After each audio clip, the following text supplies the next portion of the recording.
families. This week on Community Chat, Hagen Nares PLLC truck wreck and brain injury lawyers is speaking with Dr. Joseph Dibella, owner of Modern Chiropractic and Wellness Center in Centennial, Colorado.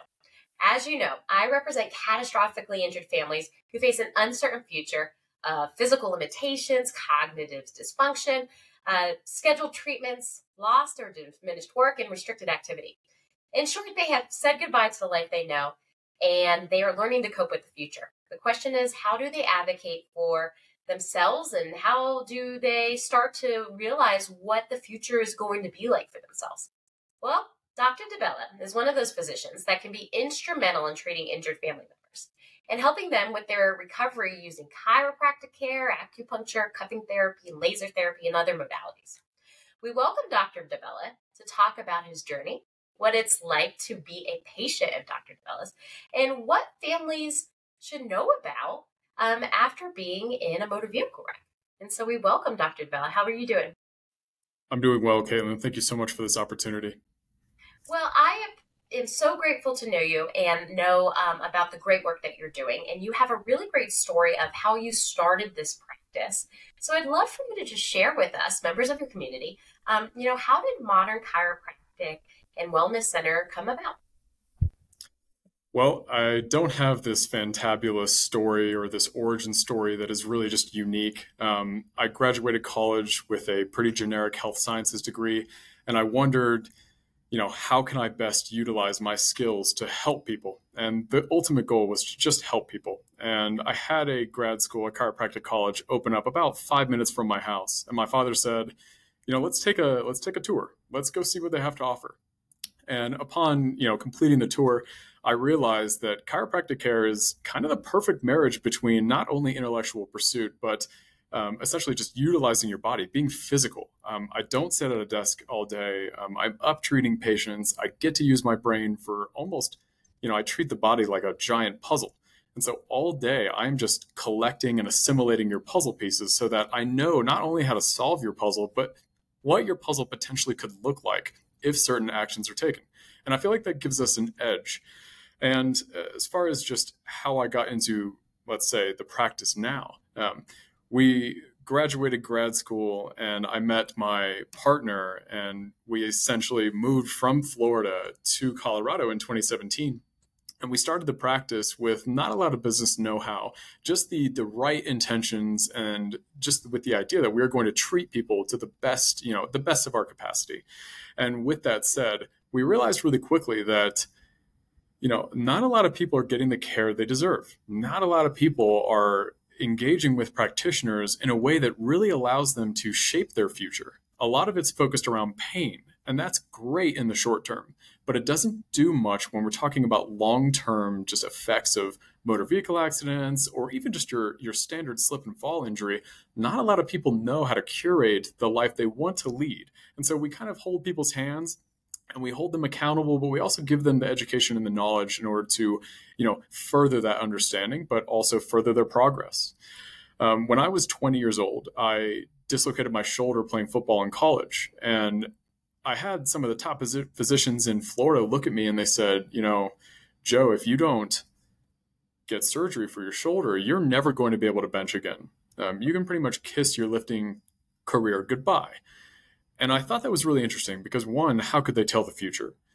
But two, how are they deducing this? And so I kind of took it upon myself to learn everything I can or could about the shoulder and the rehab protocols, the surgery outcomes, all of this. And I understood that based on my current situations at that time, it wasn't probably advantageous for me to undergo surgery. Let me try my hand at physical therapy first.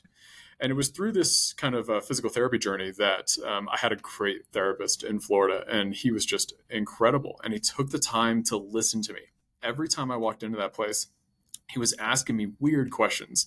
How's lifting feeling? How's sleeping going? How's this position feel? How's this feel? And it was just this collaborative experience that I got nowhere else. Like, I've never had a practitioner sit down with me and really just dive into the nuances of my health status.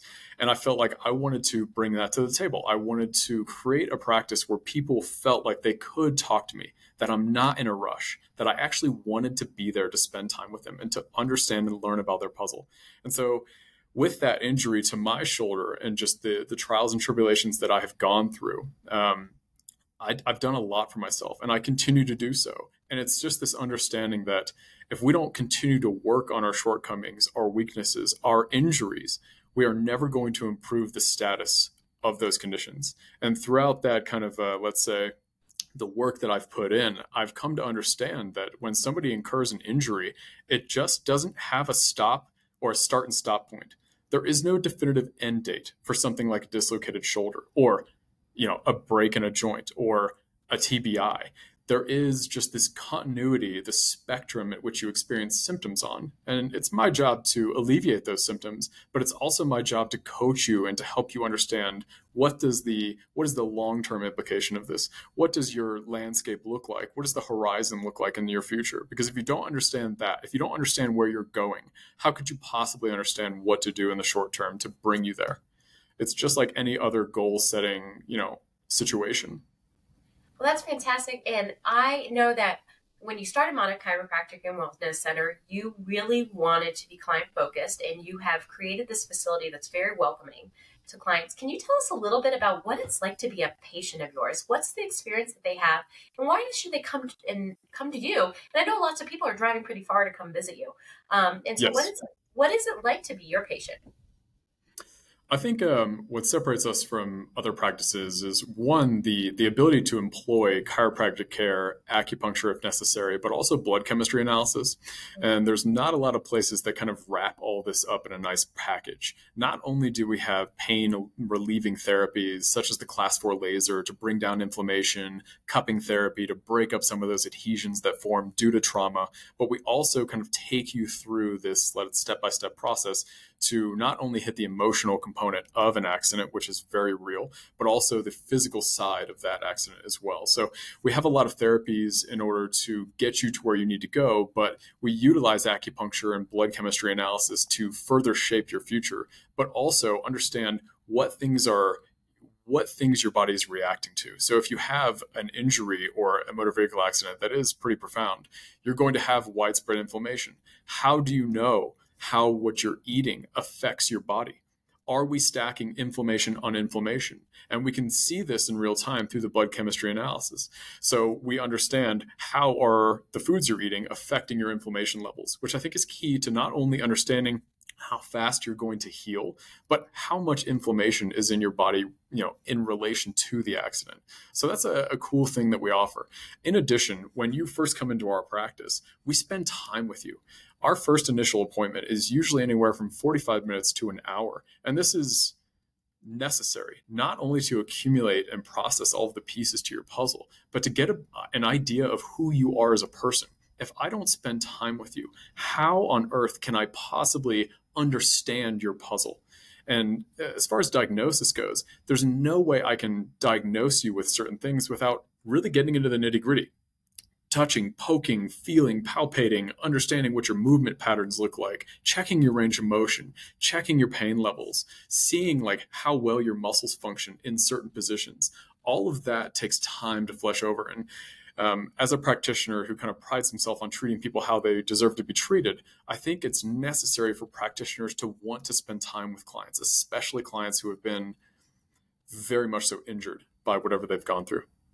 And I think that's what's fantastic. It's not only that in-depth experience that the client or the patient would have with you, but also for my stance as a personal injury attorney, I appreciate that kind of care and attention because it shows how credible you are.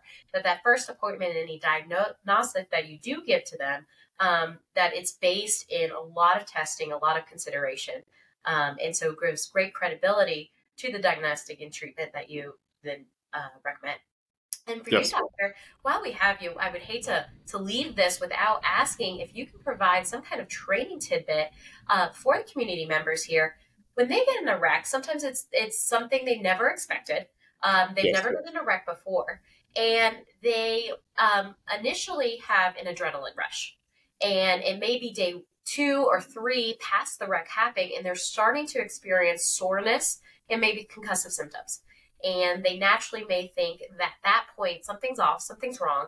I need to get some checkup.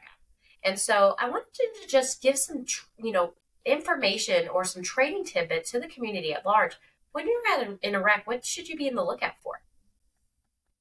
So there are many, aspects that I could talk about, but as far as accidents and how they pertain to brain injuries, I think it's very critical that once you start thinking that there might be something going on, head trauma, cervical trauma, neck trauma, or maybe you have a loved one who's just picking up on the fact that you're not exactly okay.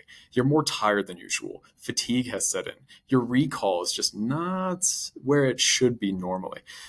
These are all things that, point us in the direction that you might have suffered a little bit more trauma than you might have expected to the kind of head and neck region, which is very common in motor vehicle accidents. No matter how fast or slow you are going, a lot of times people correlate the, let's say, traumatic aspect to, was this vehicle accident experienced at a high rate of speed? Or was there significant vehicle damage? But I've treated people that have gotten in fender benders where the party at fault is going 10 miles per hour and they have significant disc herniations or significant whiplash trauma because they didn't see it coming. Or maybe they did and they braced inappropriately. These are all things that need to be taken into consideration, not only where the patient is right then and there cognitively, but where we need to go and what we need to do to work on just facilitating the healing aspect of brain trauma, which is sometimes people will come to me and they say, hey, I got in this motor vehicle accident. I've had significant whiplash or whiplash symptoms. I thought it was appropriate to go work out or to engage in rigorous exercise. And if you're unlearned or untrained in TBI or concussive symptoms, that might seem like a good idea, but I'm here to coach you otherwise. Sometimes it's best to rest and recover and have all these other aspects dialed in, your nutrition, your sleep schedule, understand what red flags to look out for, to know, to let you know, like, hey, I'm improving, or hey, we're kind of wavering here. And so what I like to do with patients is just explain those shortcomings, those possible pitfalls that you might step into in order for you to understand not only that you're getting better on an objective scale by checking range of motion, by checking your cognitive kind of ability, but also that you know why we're doing what we're doing. Once patients understand the kind of education piece as far as, why are we doing this? Why am I resting? When I've been active my whole life, I've never had to take a break. Why is this different? Let me teach you about why head, neck, brain trauma is different. Let me spend some time with you and really coach you through those aspects and why it's so important to give your brain that much needed rest or reprieve. And if you don't allow your brain to heal up from these accidents, you can cause yourself a lot more damage in the long run if we don't adhere to your body's just needs or your body's needs to repair that kind of tissue.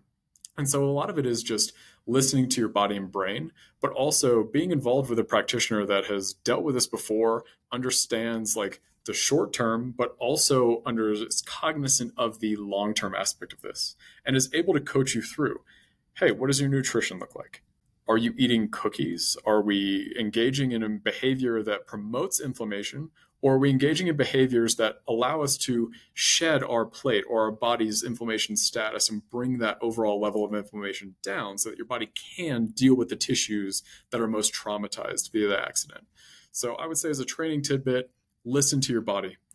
If your head and neck or brain is just, there's something off after an accident, you feel different. Something is wrong. You are not feeling like your normal self. Sometimes it's best to get in front of somebody who has dealt with this, but also listen to your body. Don't push your limits. Sometimes it's not great to engage in that HIIT exercise training that you were doing prior just because your brain has incurred significant trauma.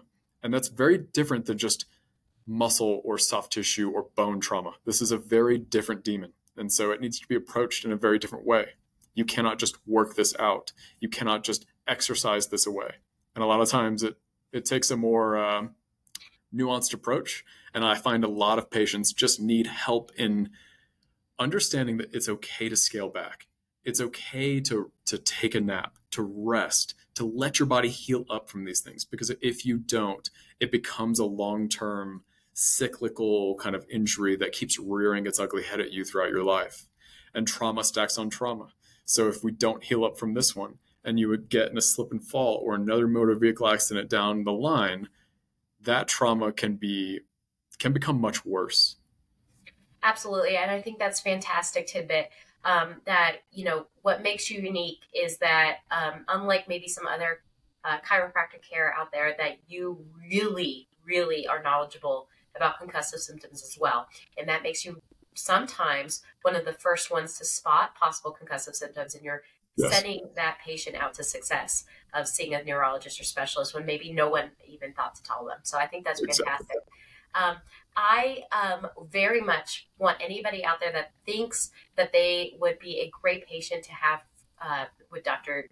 Dibella, to see and have a consultation, see if he could be of any assistance. What is a great contact that I could share? And I'll include all of your information in the show notes, but if anybody's driving right now, what is a great contact that they could go to? Yes. Well, our website, you can find us at mcwc.co. That is not a mistake. There's no .com. It's just .co. Or you can call our office number at 303-221-1714. We have a fantastic office manager. Her name is Beth, and she will hold your hand and guide you through the process of what it is to become a patient at our practice. And she just deals with people who have suffered traumatic incidents and things like that, just very well. So if you're looking for somebody to kind of curate that experience for you and walk you through what it is to become a patient at a chiropractic office in which maybe you've never experienced before, we can definitely help facilitate that. And she's a wonderful human being. Perfect. Well, thank you, Dr. Dibella. Again, and Dr. Dibella is the owner of Modern Chiropractic and Wellness Center in Centennial. Lots of people travel far to go to Dr. Dibella just because of the amazing customer service, patient advocacy that he provides. And so I very much urge it. All his information will be in the show notes. Thank you so much, Dr. Dibella, with being with me. Thank you, Caitlin. All right. Thank you so much.